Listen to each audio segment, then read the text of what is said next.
নিজের স্ত্রীকে ক্যামেরার সামনে দাঁড় করিয়ে অন্য পুরুষের মনোরঞ্জন করা প্রত্যেকটি স্বামী নির্লজ্জ, নির্বোধ, বিকলাঙ্গ, প্রতিবন্ধী আর কাপুরুষ।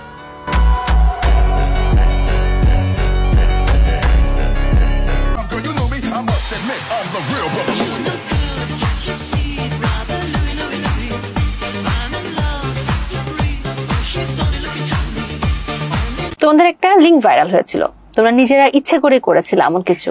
ইচ্ছা করে ইজ্জত বিক্রি করে কেউ ভাইরাল হতে চায় না। তাই? জি। তো এটা কেন ভাইরাল হয়েছিল, কে ভাইরাল করেছিল? এটা আমরা ক্লিয়ার করছি অডিয়েন্সের কাছে যে এটা আমাদের একটা মিস্টেক ছিল। কিভাবে কি হয় এটা সবাই জানে, তো নতুন করে আমি এসব নিয়ে কথা বলতে চাই না।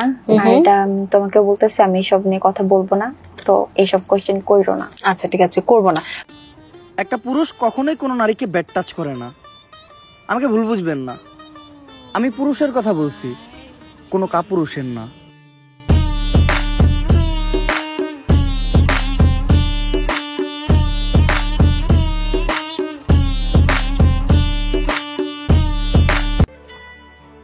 যারা বলে প্রেমিকা হারানোর কষ্ট অনেক বেশি, তারা হয়তো কখনো কাছের কোনো বন্ধু হারায় নাই।